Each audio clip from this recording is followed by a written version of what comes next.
Having looked at and got almost a satellite imprint in my head of some of the worst cases of development in Sydney, this one ranks right at the top of them.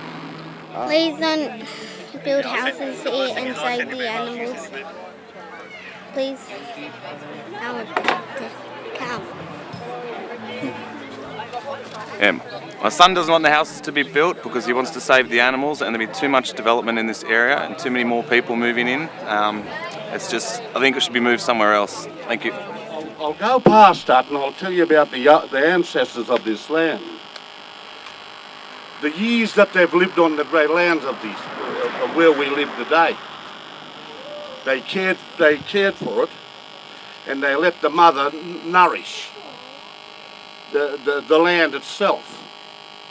And they only took, or they did take, what was needed for the people that lived on the lands here. And it is true, it tells you in 40, 60 and 80,000 years. Now, I don't know where we're building houses, right? But there's plenty of room that way, over the mountains. Go out there and there's plenty of land out there for them. We just want to save the animals, wildlife and habitats. They can't speak, but we can, so we say no to the development. I think it's not right. I think there's too much development going on, too much bushland being destroyed, and there are clever ways of creating houses for people and keeping bushland as well. We just have to be more creative. Thank you so much for coming out this morning to protect our environment, our wildlife and our koalas from the vandals that is the state Liberal National Government. This government has removed protections for marine parks. And the latest attack just a couple of weeks ago was the massive weakening of laws that protect land clearing in this state. And we all know that this will result in a massive chopping down of trees. It will result in the killing of wildlife, and it will result in the extinction of koalas. There is no other way about it. We need the bushland, not only for the wildlife, we also need the trees for us as well. We need to keep trees for habitat, for the environment, for our well-being too, not just for the animals, but for us as well. Remember, they're homes to a lot of other species, not just humans. On the 4th of November 2011, and that was the turning point in my life with wildlife care, and I decided to specialise in koalas. Now, since my time in wires in this area, the organisation has dealt with 495 koalas. Me personally, I've rescued and cared for and rehabilitated, and sadly sometimes had many euthanized, 180 koalas. That's a lot for this area. Unfortunately, with this land development here, I've already released one koala back into there 3 weeks ago, and that was Davey. Davey is a tag koala, a young sub-adult male that came from this little supposed development. And I've got a little female in care at the moment. Her name is Willow, which many of you will have seen in the local paper. And Willow was hit on Appin Road near the Shell service station. And she tracked through that little green belt that goes down beside the houses, and that's where they're all ending up, unfortunately. Now, with this block of land, we estimate there are currently 6 koalas in there, but there would have been more, except for the last 4 months, we've lost 6 on Appin Road that have come from this area, and they were all motor vehicles. We had one today. And there was another one this morning that Richard, sadly, it was dead on arrival. But if we don't start to protect this area, the koalas from the whole Green Belt, from the Darwin National Park all the way through to St Helens Park, that tracks all the way through to Roos, which tracks all the way through to Wattle Grove, all the way through to Moorebank. It's the one colony called the MacArthur Colony. There will be no land left.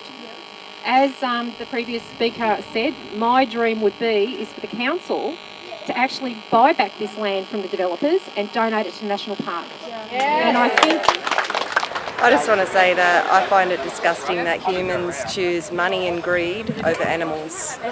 This is pathetic, to think that this is any different than anywhere else.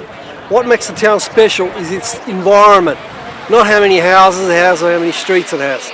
Keep the bush, and then we have something to love and cherish. How our society does things, to decide what is developed, to what is to be developed, to decide how our resources are distributed, that power has been taken from us. And it's been taken from us because now 1 in 100 people decide how half of the world is distributed.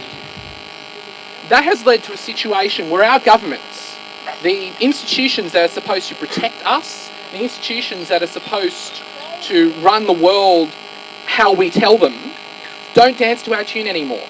They dance to the tune of the 1%. They dance to the tune of donors, of developers, of the wealthy. That's why we can't tax the rich. That's why we can't, we can't decide where a development goes. That's why we can't maintain Medicare. We can't maintain our education system. We can't maintain TAFE because we're not calling the shots anymore. Okay, my 88-year-old mother would be here if she could, because we agree that for our children and our grandchildren and their children, I want our green spaces left. I miss my hometown. I've lived here all my life. Well, I think it's pretty bad. It's bad for the wildlife, but we also need our bushlands for our wildlife. The second reason that I oppose this is the Mer Group has developed most of St Helens Park, but they've given nothing back. The skate park was by ratepayers' funds. This development has nothing in it for the local community. The development should have things for the local community that builds it up, not small blocks with no facilities. They're even expecting in this proposal for council, your ratepayers' money to fund a car park. So that's about as much as the proposal has in it. Landcom proposed in between here, the community centre and the school, that there was a small community shop similar to those in Glen Alpine. In 2009, the developers removed that from the proposal. Right now, in this development proposal, they've said, oh, we might come back later and ask for it to be developed, but we're going to give nothing back to you, the community, each and every one of you. Now, what happens if you delay a development proposal is that they can come back later and put in high density housing. They can put in anything they like. So what should go into this development proposal is everything that they intend to do. We don't want bits and pieces and subdivisions. This has been going on since 2008. Right? And each time they come back to council, it's a minor, small addition each and every time. It's a waste of council's time and it's a waste of our time. Just council buy it back and we can keep it for the environment. I think enough is enough with the redevelopment in this area, that they're not taking anything into consideration of the animals and our wildlife.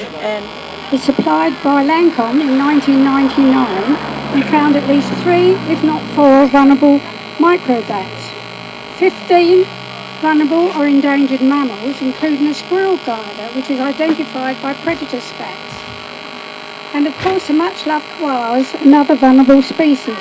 The heath monitor was also recorded along with the broad-headed snake. All these species were recorded on or near the site, along with many more. But later in the report, the squirrel glider is said to be not found in the area. The developer took council to Land Environment Court, and the judge in his closing statement said, "For all the reasons I have decided that the development application must be refused." Really good words. You've got people, and he spoke about people. The people here today is what Cranky Koala would be really happy to see. He's got koala power, but you guys have got people power, and your community. And that's more important than anything else. He'd be delighted to have seen you all here. Now,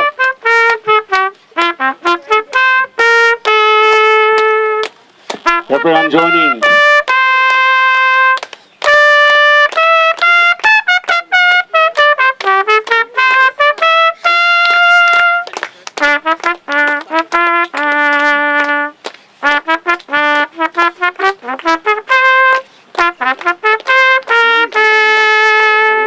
Awfully sad. I think they need to stop.